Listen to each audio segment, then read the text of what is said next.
Oke, bismillahirrahmanirrahim. Assalamualaikum warahmatullahi wabarakatuh. Salam kenal kepada mahasiswa pendidikan vokasional teknik mesin angkatan 2021, baik kelas A maupun kelas B. Perkenalkan, nama saya Yudi Guntara. Di sini saya sebagai dosen pengampu mata kuliah Fisika Teknik. Kode mata kuliah yaitu PTM 619107 dengan jumlah SKS 3 SKS, dan mata kuliah ini ada di semester 1.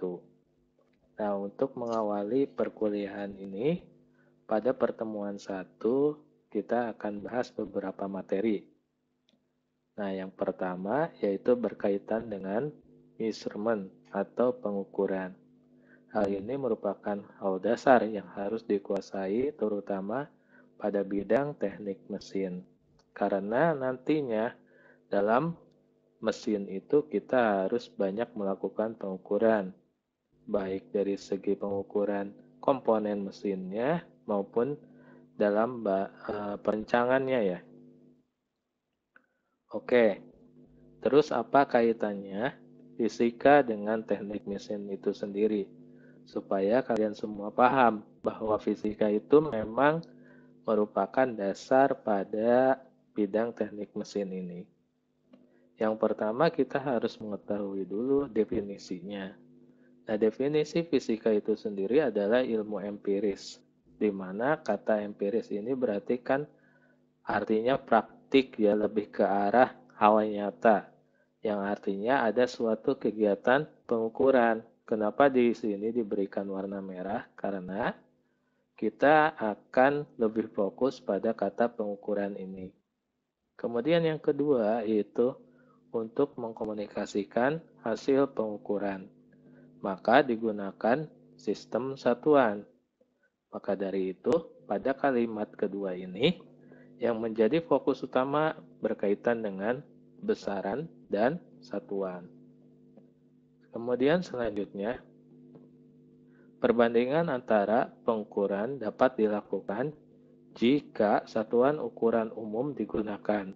Artinya, bisa dibandingkan jika satuannya itu sudah umum digunakan oleh semua orang ataupun semua daerah maupun negara, atau setidaknya jelas untuk dikonversinya. Misal, yang tidak jelas itu kalau kita menggunakan besaran panjang. Satuan panjang yang kita kenal meter, mau dikonversi ke jengkal itu agak susah juga karena ukuran jengkal setiap orang itu pasti berbeda-beda. Nah, maka yang ketiga ini kita lebih fokus pada konversi satuan. Hal selanjutnya yang akan kita bahas adalah berkaitan dengan apa hubungan fisika dengan teknik mesin. Nah, di fisika ini ada beberapa submateri berkaitan dengan mekanika, termodinamika, usaha dan energi, elastisitas, dan fluida. Sebetulnya, kajian dari fisika itu tidak terbatas pada materi ini saja, tetapi di sini saya merangkum hal-hal yang sangat berkaitan sekali dengan teknik mesin. Di antaranya untuk mekanika sendiri, berkaitan dengan, misal contohnya dalam dunia otomotif, ring gigi, ukuran ring gigi supaya bisa menghasilkan torsi atau daya itu harus berapa ukurannya. Itu kaitannya dengan mekanika. Kemudian tentang karburator ya, pengapian itu berkaitan dengan termodinamika, dan ini juga contoh mesin uap itu salah satu contoh aplikasi dari termodinamika.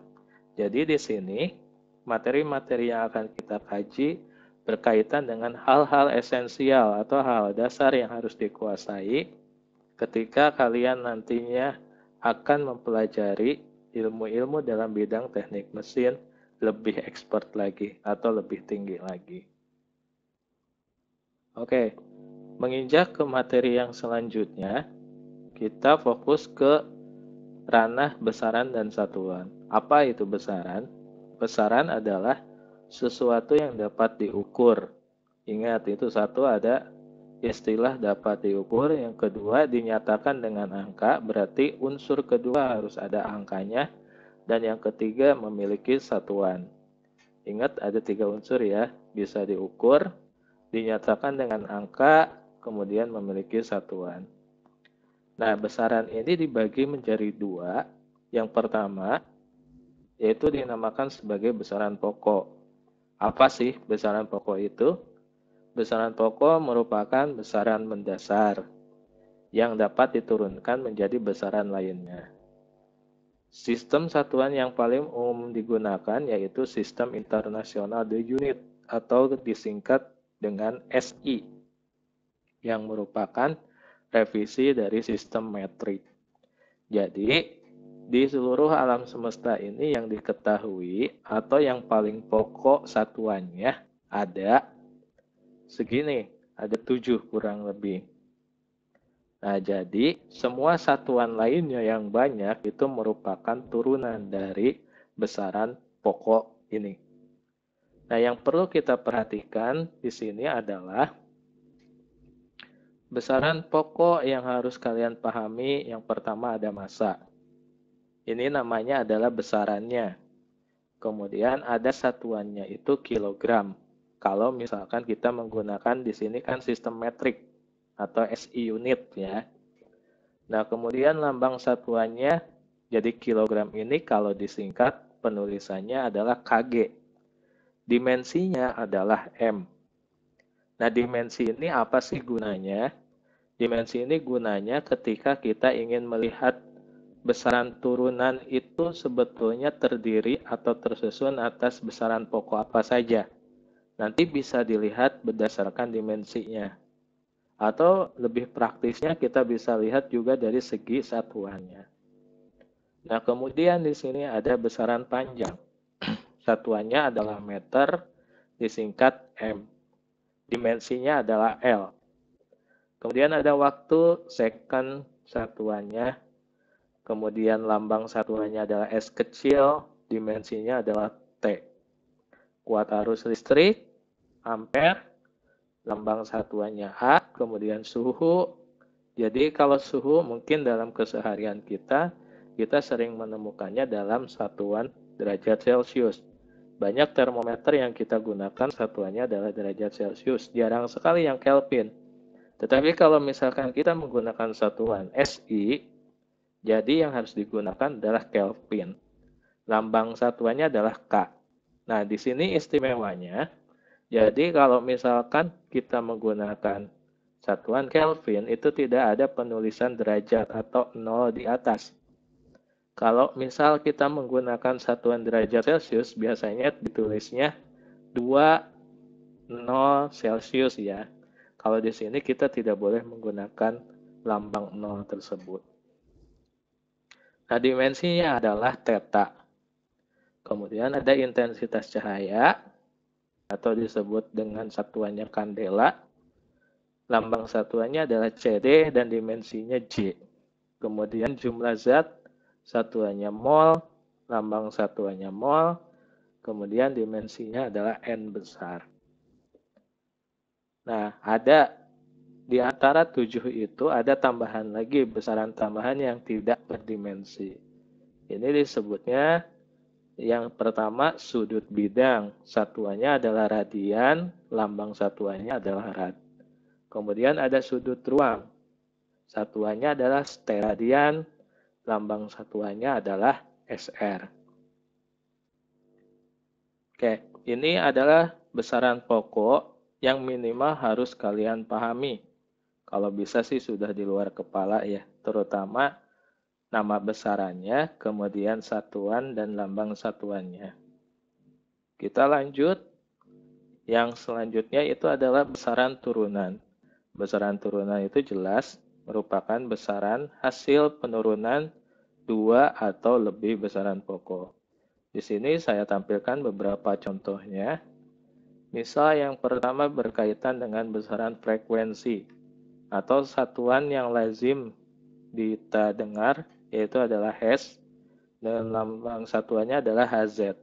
Hz itu sebetulnya adalah 1 per detik ya. atau secant min 1.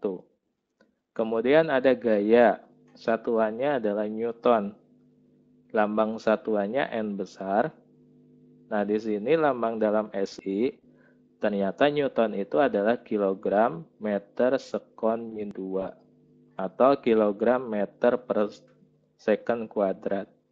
Nah, di sini bisa kita lihat bahwa gaya merupakan penurunan dari besaran massa, kemudian besaran panjang, dan besaran waktu. Kemudian ada tekanan. Nah, satuan yang dikenalnya adalah Pascal atau PA. Ternyata kalau misalkan kita uraikan, ini merupakan kumpulan dari besaran massa, panjang pangkat min 1, dan waktu pangkat minus 2. Atau boleh kita ganti juga bahwa Pascal itu sebanding dengan Newton per meter kuadrat. Kemudian ada energi dan kalor. Satuannya adalah Joule, lambangnya J. Ini adalah uraiannya.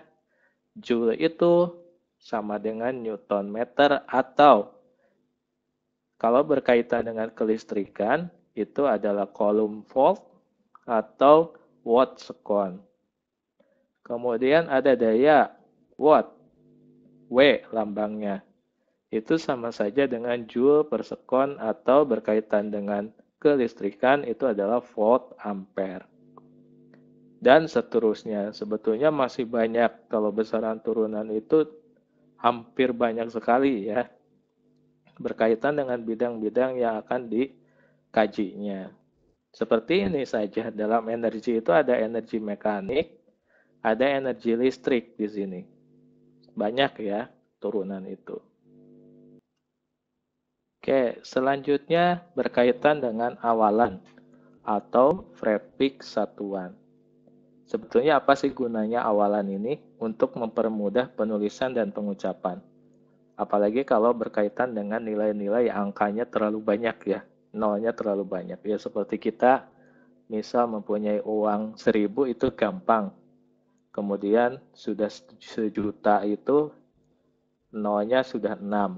Kalau misalkan 1 miliar, 1 miliar itu artinya kan 1.000 juta, tetapi tidak lazim kemudian kita sebut sebagai 1 miliar. Begitupun dalam hal besaran dan satuan dalam fisika. Contohnya, ini sudah jadi tren. Misal kalian datang ke kafe, sekarang kafe sudah menerapkan besaran satuan fisika ya, prefix satuan fisika. Misal nasi angkring katanya 2,5 K. Nasi ayam kriuk 12 K. Nah, K di sini apa? Maksudnya adalah kilo ribu. Jadi sebetulnya harga yang tercantumnya misal nasi angkring, di sini nasi angkring 2,5 K, berarti 2,5 kali 1.000. Berapa itu? Berarti kan 25.000 ya. 2,5 berarti 2.500 maksudnya. Kemudian ada nasi ayam kriuk 12K artinya 12.000. Nah, contoh awalan atau prefixnya di sini bisa kita lihat. Di sini menyesuaikan satuannya. Kebetulan yang dijadikan sebagai contoh di sini adalah meter. Berarti kalau yang warna hijau ini adalah meter disebutnya ya. Meter 10-nya 10 pangkat 0. Kenapa 10 pangkat 0? Karena 10 nilai apapun kalau dipangkatkan 0 nilainya adalah 1. Jadi ini acuannya kalau di sininya 1 dekameter itu di sini meter ya.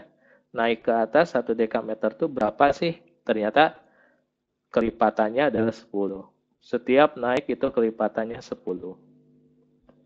Di sini tergantung nanti besaran yang dipakainya apa. Kalau besaran panjang berarti kita gunakan meter. Tetapi kalau besarannya itu adalah massa berarti kita bisa pakai gram. Berarti di sini gram, dekagram, hektogram. Yang kita lihat di sini adalah awalannya saja. Ini hanya contoh pengaplikasian pada besaran panjang. Nah, jadi kalau misalkan kita lihat makin ke atas itu angkanya semakin tinggi atau kelipatannya semakin tinggi, sedangkan ke bawah itu adalah kelipatannya semakin rendah. Artinya, makin ke atas itu ukurannya berkaitan dengan ukuran makroskopis atau ukuran yang sangat besar, sedangkan yang ke bawah ini berkaitan dengan ukuran benda-benda yang mikroskopis atau yang ukurannya semakin kecil.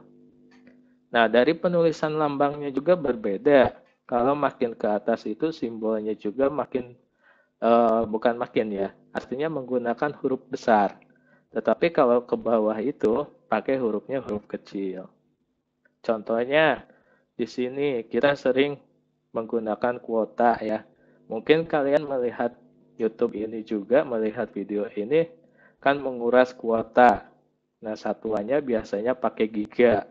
Giganya giga apa? Bukan gigameter ya, tetapi gigabyte. Ada terabyte. Terabyte biasanya berkaitan dengan kapasitas hard disk ya. Kemudian ada megabyte. Kalau berkaitan dengan listrik bisa megawatt, gigawatt. Mega itu berapa sih? Nah, mega itu adalah 10 pangkat 6 dari kelipatan dari meter ini misalkan. Nah, yang perlu kalian lihat adalah kelipatannya di sini ya. Karena kalau dari sini mungkin naiknya 10-10, tetapi setelah dari kilo ke mega itu naiknya adalah 3. 10 pangkat 3 jadi 10 pangkat 6, tambah 3 lagi, tambah 3 lagi, tambah 3 lagi. Nah, yang diketahui itu sampai yota ya. Kemudian kalau yang ke bawah itu sampai yokto. Nah, itu adalah salah satu contoh awalan prefix yang perlu kalian pahami adalah kalau kelipatannya segini disebutnya apa prefixnya. Belakangnya tinggal mengikuti besaran yang digunakan apa, satuannya berarti apa, begitu. Nah, setelah kita mengetahui tadi ada prefix satuan, kita lanjut ke pembahasan selanjutnya berkaitan dengan konversi satuan. Nah, yang perlu kita maknai, konversi satuan adalah pengubahan prefix satuan besaran ke prefix satuan besaran yang lainnya. Tetapi, dalam tanda kutip, harus tetap sama besarannya. Misal, saya ingin mengubah dari 1 meter itu berapa kilometer sih? Itu masih sama-sama besaran panjang, tetapi kita mengubah prefixnya. Gitu ya. Atau yang kedua adalah kita ingin mengubah satuan besaran dari suatu sistem ke sistem yang lain. Dengan catatan besarannya pun masih tetap sama. Contohnya, misal saya punya ukuran 1 meter. Saya pengen rubah ke sistemnya British. 1 meter itu berapa kaki sih? Itu masih tetap dalam satu besaran sama yang yaitu tentang panjang, tetapi satuannya berbeda sistemnya. Nah, dalam konversi satuan selalu melibatkan yang namanya faktor konversi. Apa faktor konversi itu nanti kita akan lihat ya. Nah, kenapa? Di sini kalau tadi kita sudah bahas prefix to prefix, kalau di sini system to system. Kenapa kok bisa berubah sistem? Karena sistem dalam pengukuran itu atau sistem satuan itu ada berbagai macam. Di antaranya ada sistem MKS, di mana panjang itu pakai meter, terus massa itu pakai kilogram, dan satuan waktu itu pakai sekon. Ini dinamakan sebagai sistem metrik. Kemudian yang dimodernkan dinamakan sebagai satuan internasional atau SI unit yang tadi, yang 7 tadi ya.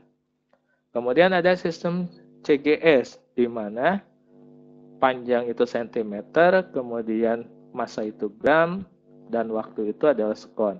Ini dinamakan sebagai sistem Gaussian. Dan yang terakhir itu ada sistem British atau sistem imperial. Sebetulnya di luar 3 ini masih ada sistem satuan yang lain yang banyak dijumpai mungkin dalam kehidupan sehari-hari. Tetapi yang ingin kita bahas sekarang minimal yang sudah baku saja, yaitu ada 3 sistem ini.